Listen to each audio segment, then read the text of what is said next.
Muchas gracias, bienvenidos a todos a esta segunda jornada. En primer lugar, mi agradecimiento a la gente de APROCEN por la invitación a poder participar en este importante evento y en particular a Estela Ojeda por todo el esfuerzo que ha hecho para este brillante congreso y mi agradecimiento también por haber pensado en mí para hablar sobre este tema. Lo primero que vamos a estar hablando en este tema de las nuevas técnicas de mejoramiento es una puesta en escena del problema para saber exactamente en dónde estamos parados. De este gráfico ayer se habló en 2 o 3 oportunidades, que es el incremento de la población mundial que es por todos conocido, con una parte final allá hacia el 2050, donde ya empezamos a tener dudas si esto va a ser así o va a ser un poco mayor. Pero lo fundamental también es un poco ver el pasado, que es de lo cual no hay ninguna duda. En el año 1800 había 978 millones de personas y en 100 años después no llegó a duplicarse esa cantidad. Pero sin embargo, en los 100 años del siglo XX, la cantidad de habitantes sobre la Tierra se quintuplica. Y esto hace que estemos hoy en día a una tasa de 100 millones de personas más por día. Esto es una realidad número 1, incontrastable de lo que está sucediendo. Mucho menos conocido es esto, y que es el consumo de alimentos medidos en kilocalorías per cápita per día en varios tipos de países, y la línea negra, esta que está aquí, es la que muestra el promedio mundial de cómo está el consumo de alimentos en kilocalorías, en donde partimos en el año 1964, ayer nomás, con 2.358, y hoy estamos en 3.050. Claramente, la población mundial está cambiando su régimen alimenticio. Fíjense esa línea verde, que es la de los países industrializados, en donde estamos parados. Un tercer elemento es ver esto de otra manera un poco más gráfica de lo que está ocurriendo. En el año 1960, cada hectárea sembrada en el mundo debía alimentar a 2 personas. En 1995, cada hectárea debía alimentar a 4 personas. Y en el año 2025 cada hectárea va a tener que alimentar a 5 personas. Y esto es nada más que para hablar de la parte alimenticia.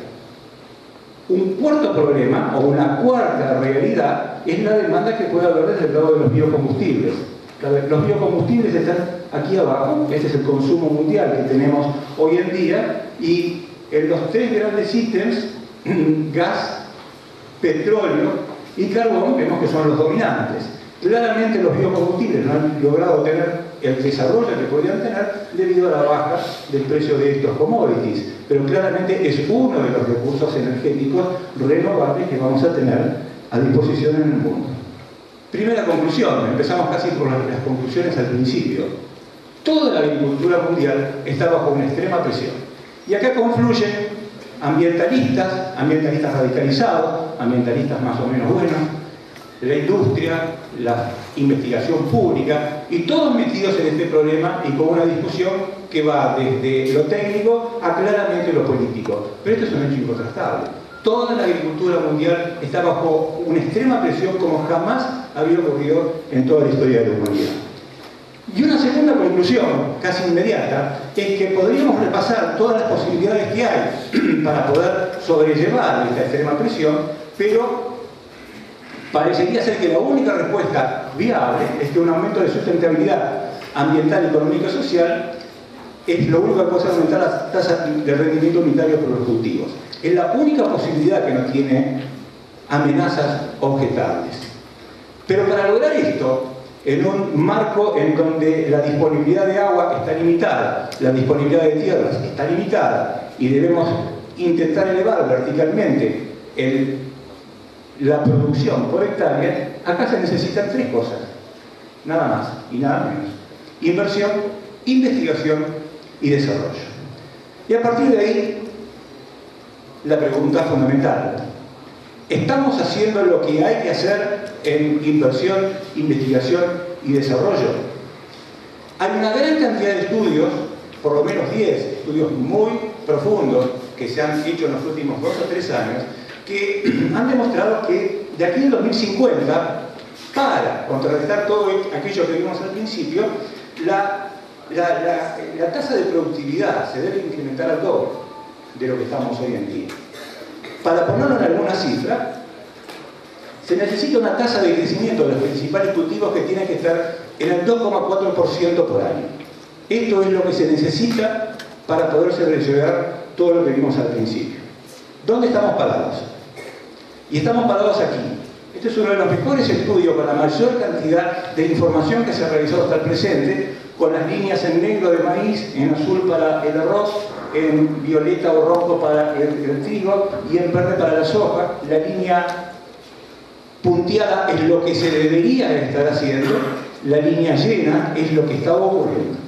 En todos los cultivos no solamente no estamos logrando el 2,4%, que es lo que tenemos que lograr, sino que más o menos estamos en la mitad.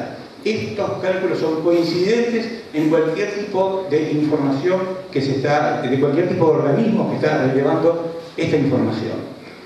Y este incremento que se tiene que dar ahí, del 55 al 65%, se tiene que dar por dos factores: genética y biotecnología. Conclusión: tenemos una realidad muy dura en todos sus aspectos, de lo que se necesita y de lo que estamos haciendo. Entonces, si coincidimos en que acá hay que hacer más investigación y desarrollo, veamos cuáles son las posibilidades que tenemos hoy en día.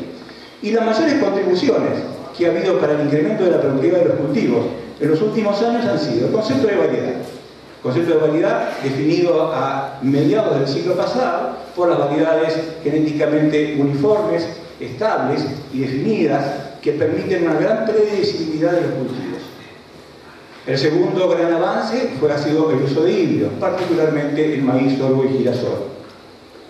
Luego, a mediados de los 60, la revolución verde, fundamentalmente el trigo y también el arroz. Luego, una de las técnicas más apreciadas por todos los fitotecnistas del mundo, que es la selección asistida por marcadores, técnica que hoy es utilizada ampliamente en todos los sistemas de mejoramiento. La transgénesis, de la cual ayer se habló mucho, y el tema que nos ocupa, algo que es como una post-transgénesis, que son las nuevas técnicas de mejoramiento.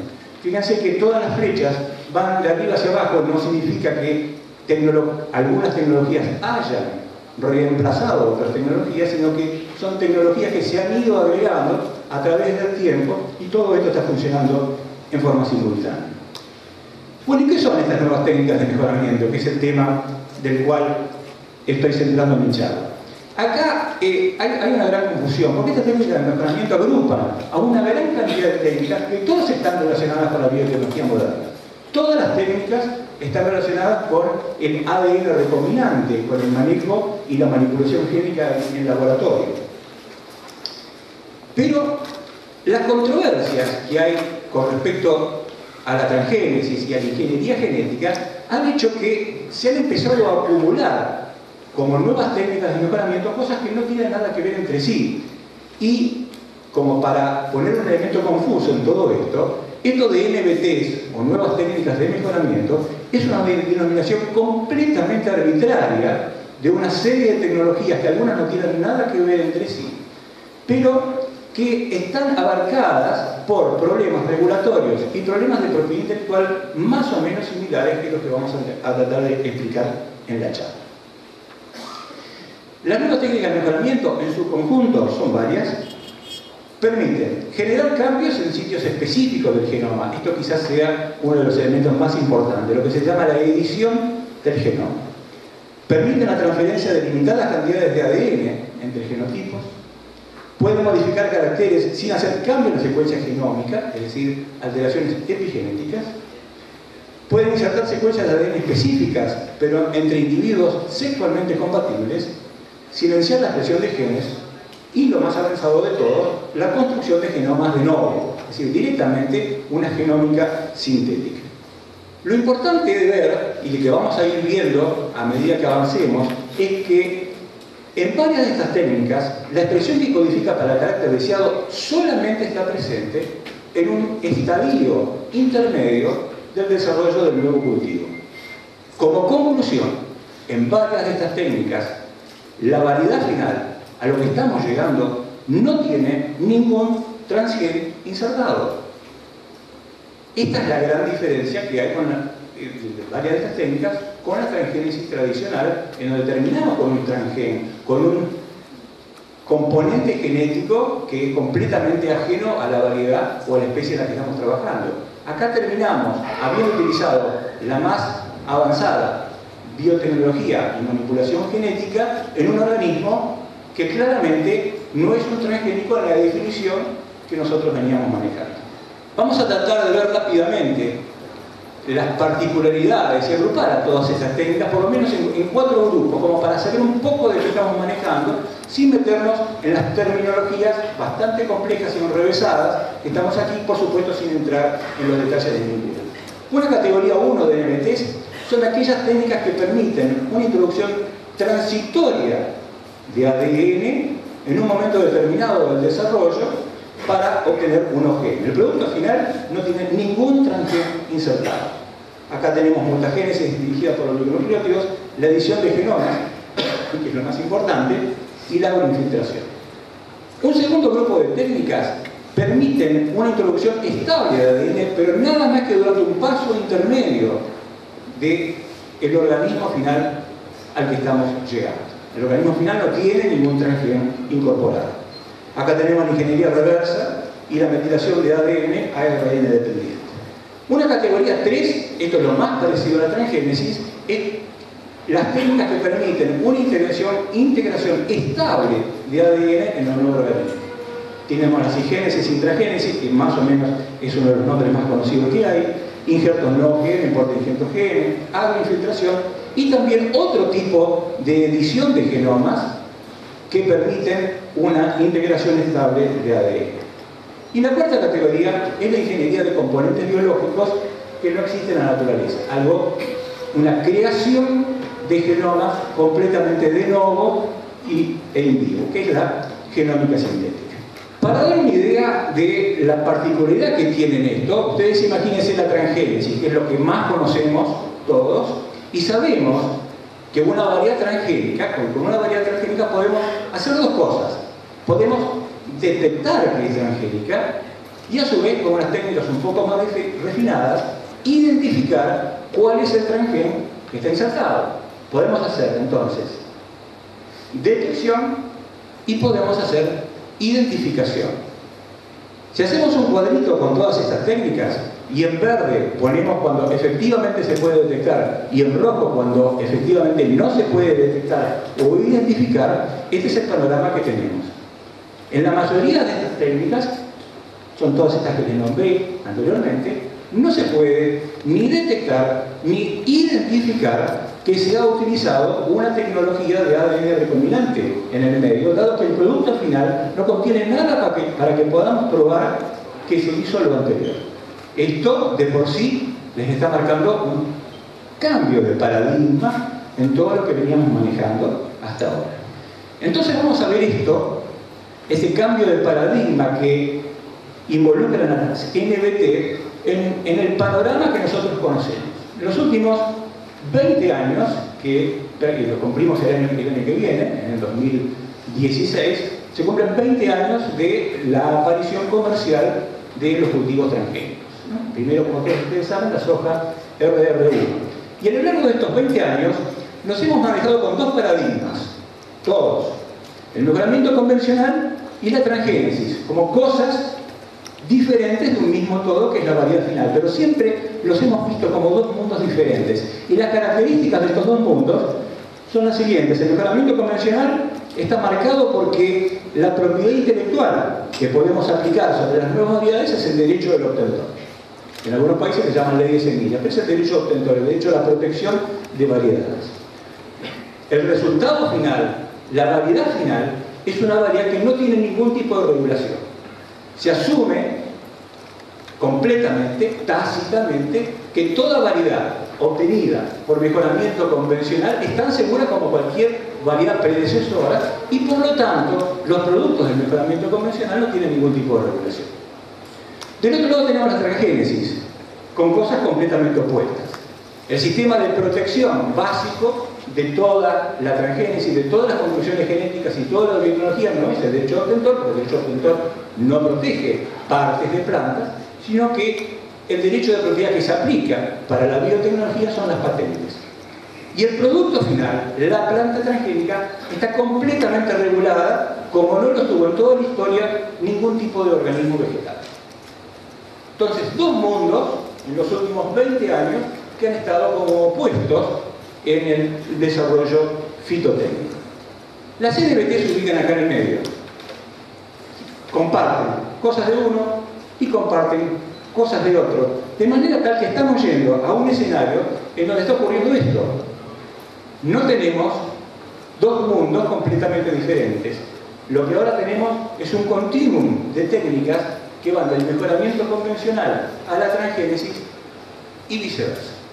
Empezamos a no tener límites definidos entre una cosa y la otra. Entonces, cuando ya no tenemos límites definidos, esto cómo se regula y esto cómo se protege.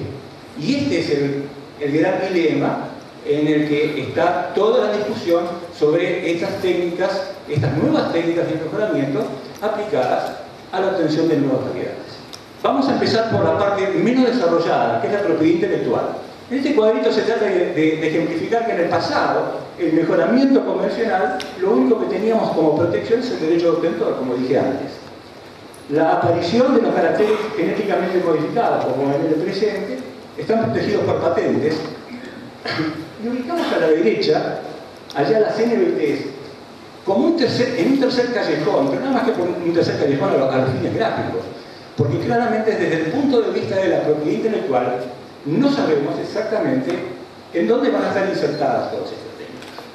Para ponerlo claramente como un ejemplo, la diferencia que hay entre la enzima, la FSPS, de la soja RR1 contra la soja convencional, son 7 mutaciones puntuales de nucleótidos. Esa es la diferencia entre una y otra. La única manera de hacer esto hasta el día de hoy era mediante una enzima modificada que provenía de una bacteria e insertada en la planta. Hoy, teóricamente, es completamente posible trabajar sobre la enzima original de la soja y modificarla a través, por ejemplo, de las zinc fingers o alguna de las técnicas que vimos, en los 7 nucleótidos puntuales que diferencian una enzima de otra. Es decir, modificar, editar la enzima del organismo original para que dé el resultado que queremos. Hemos alterado un gen natural. Y eso se puede proteger por propiedad intelectual o no se puede proteger por propiedad intelectual. Este es el dilema en el que estamos hoy y en la pelea o en la discusión en que podemos llegar a entrar. ¿Cuántas mutaciones puntuales son necesarias para considerar que ya no es esa enzima exactamente igual a como está en la naturaleza? Puede llegar a ser una discusión como el sexto de los ángeles sin ningún tipo de definición fácil. Y el segundo punto es la regulación. Y acá quizás viene una de las cosas más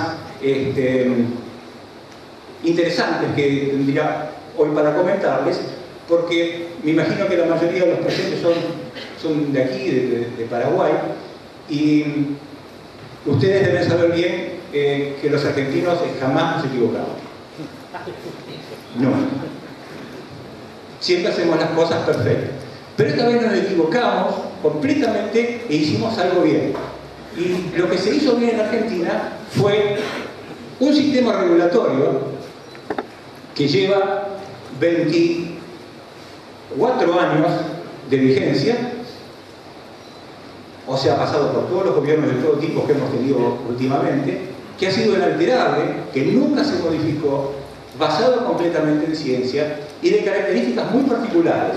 Por supuesto, es un sistema que está basado en un control del Estado, pero el Estado, en este caso la Secretaría de Agricultura, que ha manejado este sistema, ha sido a lo largo de los 24 años completamente abierta a la colaboración externa. Entonces, la parte privada de Argentina ha colaborado a lo largo de 24 años de forma activa con el Servicio Nacional, que regula toda la parte de transgénesis, para poder avanzar fuertemente en todos los aspectos regulatorios. Esto ya es un caso casi único en el mundo de interacción público-privada, que no es de cantito, sino que está completamente en los papeles, con acuerdos firmados de colaboración de cómo se debe trabajar. En este caso particular, y con lo que respecta a la regulación de las nuevas técnicas de mejoramiento, el organismo oficial llamó a conformar un grupo hace un poco más de 2 años en donde intervino el INTA, que es la institución pública principal de Argentina, y a la Asociación Semilleros, de la cual yo soy el director. Todos trabajamos en la imaginación de si podíamos llegar a un sistema regulatorio para las NBTs. Y en mayo de este año, tras 2 años de trabajo, se llegó a esta resolución y el hecho es que Argentina es el primer y por ahora único país en el mundo que ya tiene puesta en vigencia una resolución para cómo trabajar la parte regulatoria de las nuevas técnicas de mejoramiento que, como vieron, son una dispersión de técnicas muy diferentes. La resolución salió el 18 de mayo, fue publicada por supuesto en el boletín oficial, y en realidad, como vamos a ver después, es como una regulación en donde dice nadie puede estar afuera de este proceso, todos tienen que estar adentro, pero vamos a determinar desde el mismo principio del inicio de un programa que utilice NBTs si el que la está utilizando va a estar adentro o afuera del sistema regulatorio. Esta era la pregunta base en la que se empezó a trabajar. Entonces, lo que ideó el sistema es lo que se llama una instancia de consulta previa. Bien al inicio del programa de mejoramiento utilizando una NBT, el desarrollador, sea público o privado, puede ir al sistema y consultar si lo que está haciendo está afuera o dentro de la regulación. Una instancia que se resuelve a nivel de la Comisión Nacional de Biotecnología Agrícola, que es la que tienen ahí y se llama la CONABE. Y esto que está aquí, el punto 2, fue lo que de los 2 años de discusiones se llevó 1 año, 11 meses y 29 días. ¿Cuál era la pregunta fundamental que tenía que hacer el sistema para definir esto? Y en esto es esto es la parte fundamental de lo que se desarrolló en Argentina. Porque en todo el resto del mundo la discusión era cuántos números de nucleótidos son necesarios para definir qué es transgénico o no transgénico. Una discusión que no tiene fin y que no tiene base científica. 5 nucleótidos es transgénico y 5 nucleótidos no es y 10 lo es. 10 lo son y 20 no lo son. La discusión no podía terminar nunca, entonces se definió otro tipo de pregunta para definir el punto crucial de la decisión. ¿Hay o no en el organismo que se está desarrollando una nueva combinación de material genético? Y esa nueva combinación de material genético se define ahí abajo, en negrita, si se ha producido una inserción en el genoma en forma estable y conjunta de uno o más genes o secuencias de ADN que forman parte de una conducción genética definida. Esta es la pregunta fundamental que en el momento de la instancia previa se le hace al solicitante de saber en dónde está parado. Vamos a suponer que la respuesta es no. No hay una nueva combinación de material genético, pero eso no exime al solicitante de quedar afuera, porque ya les expliqué antes que varias de estas técnicas tienen recombinaciones y transgenes metidos en el medio del proceso, por más que después se los pueda sacar al final. Entonces, la segunda pregunta es, ¿usa la técnica en cuestión un transgen temporario? Entonces, acá hay que responder, o es sí o no. Si efectivamente no utiliza ningún transgen temporario y tampoco hay una nueva combinación de material genético, claramente el sistema ahora define en la instancia previa de consulta que el producto final no es un organismo genéticamente modificado y queda el producto y el trabajo del solicitante fuera del alcance de la resolución 763 de 2011, que es la que regula todo el sistema. Imaginémonos que en la respuesta es sí. Y viene la segunda pregunta, entonces. ¿Está el producto final libre del transgen temporario? Si utilizó un transgen temporario, pero el producto final está libre del transgen temporario, nuevamente el producto se declara que no es un organismo genéticamente modificado alcanzado por el marco regulatorio. Si la respuesta es no, es decir, que el producto final tiene la presencia del transgen temporario, el producto final se considera que es genéticamente modificado y está completamente dentro del marco regulatorio. Lo mismo si en la pregunta principal hay una nueva combinación de material genético y la respuesta es sí, obviamente el producto también es genéticamente modificado. En resumidas cuentas, se ha creado un sistema que se llama de inclusión o exclusión. todo el mundo, todo lo que en la Argentina, público o privado, que trabaje en tecnologías de ADN recombinante, tiene que estar registrado en el sistema, parte del sistema, y tiene que denunciar al sistema lo que está haciendo. De esto no se salva absolutamente nadie.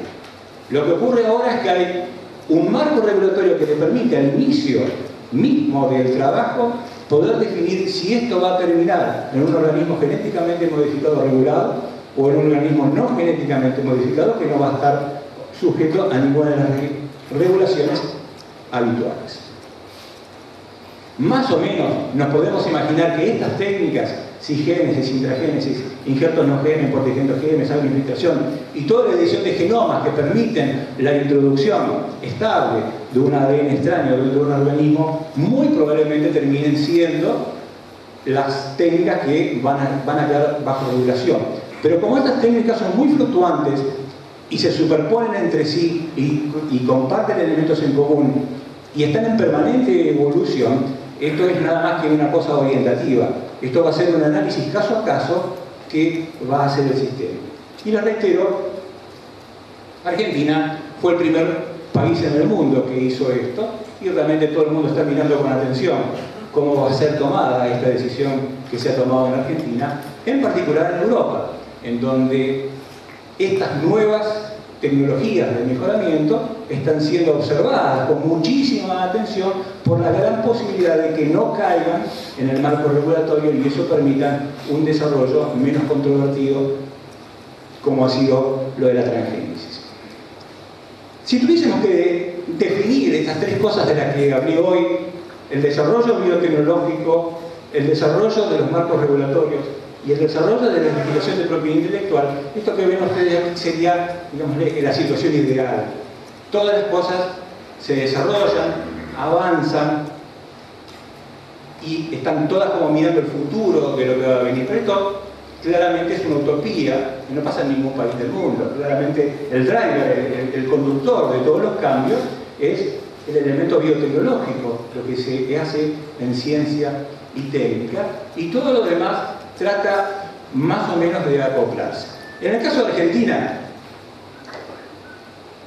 las cosas son más o menos así lo que está sucediendo.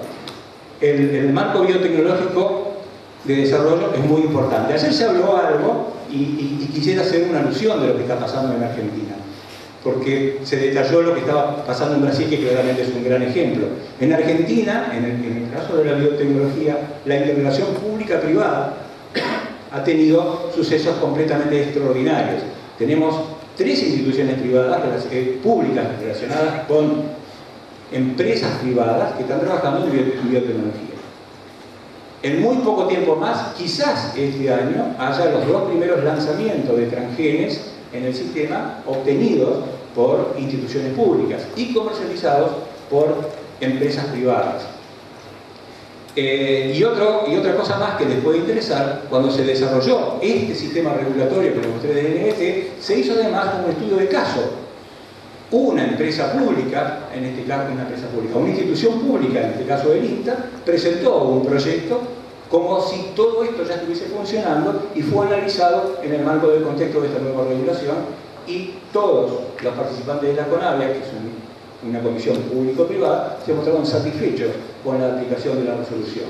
Entonces, en Argentina claramente ya no es la biotecnología un asunto de empresas multinacionales, sino que están las empresas multinacionales, las empresas nacionales asociadas con la investigación pública en un panorama realmente muy rico, pero muy desafiante.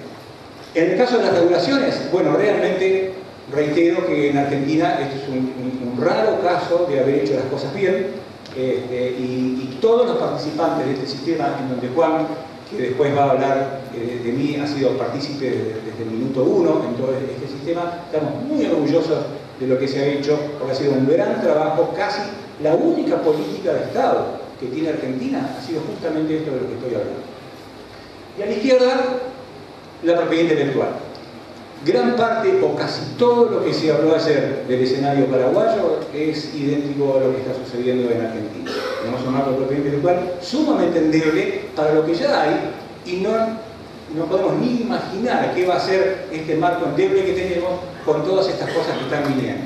Entonces, claramente la situación argentina, que es la que está aquí puesta en este slide, es claramente desuniforme o no armónica entre el desarrollo biotecnológico, el marco regulatorio y la propiedad intelectual.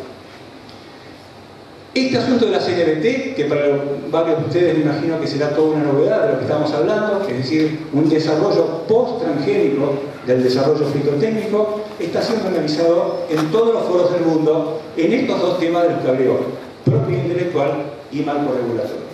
La Federación Internacional de Semillas formó un grupo de trabajo y está con un documento de posición en elaboración. La Sociedad de Semillas de las Américas, la SAA, también formó un grupo de trabajo. El ASCA, la American Seed Trade Association, en Estados Unidos, formó un grupo de trabajo y se espera un documento de posición de fin de año. La Asociación Europea de Semillas formó un grupo de trabajo y emitieron documentos de posición en 2014. El Biotechnology and Biological Science Research Council de la Unión Europea también está trabajando en esto. La plataforma NBT, que es una plataforma de industria privada en la Unión Europea, también formó su comité de análisis y emitieron un documento en 2014. Y, como no podía ser de otra manera, Greenpeace también se metió en la discusión, formó su grupo de análisis y ya emitieron un documento de posición respecto a las NBT. Esto que les había hablado es lo nuevo que viene en el mejoramiento vegetal, una posibilidad fina de establecer cambios en los genomas de las plantas sin apelar, en la mayoría de los casos, a genes foráneos de otras especies. Para concluir, las NBT permiten acelerar la velocidad en la obtención de variedades vegetales, desarrollar variedades con características que no podían ser logradas por el mejoramiento convencional, desarrollar variedades que únicamente podían ser logradas mediante transgénesis y claramente, y esto es muy importante, incrementar la variabilidad genética. Las NBT están en rápida y permanente evolución. No quisiera salir del ejemplo local, mío particular. Hay por lo menos 3 instituciones públicas argentinas trabajando en NBT y por lo menos sabemos de 2 compañías que están ensayando materiales en Argentina desarrollados a través de algunas de estas NBT. El desafío, lo que está en el segundo punto. Varias de estas NBT dan como resultado plantas que no contienen ninguna secuencia transgénica y por lo tanto no es posible diferenciarlas por técnicas de las técnicas obtenidas por mejoramiento convencional. El gran impulso y el gran interés, reitero, viene del lado de Europa. Las compañías e institutos de investigación con base en la Unión Europea están jugando un rol muy importante en el desarrollo de las NBT. Existe una percepción que tienen todas estas compañías que esta va a ser la forma en que el mejoramiento vegetal y biotecnológico va a tomar lugar. Es decir, salir de la transgénesis para entrar en algo mucho más complicado y mucho más avanzado, que es la edición genómica.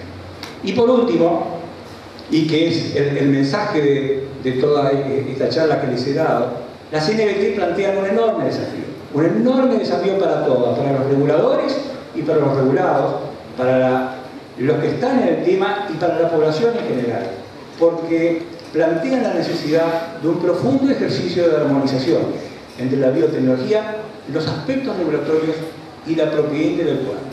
Estamos en los albores, en el nacimiento de una nueva época en el mejoramiento vegetal y todos los que estamos siguiendo todo esto de cerca estamos muy ansiosos por empezar a ver qué es lo que aquí se puede estar produciendo y lo que se va a producir.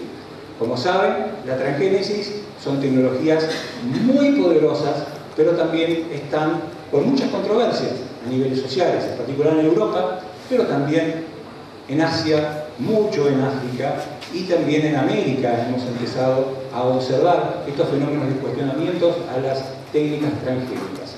Esto no es una cosa que sea una transgénesis disfrazada, esto es algo completamente diferente, que es la posibilidad de trabajar como se trabajaba hace 50 años atrás en mutaciones, pero con la posibilidad de que las mutaciones sean completamente específicas en sitios determinados y completamente controladas para obtener un producto final.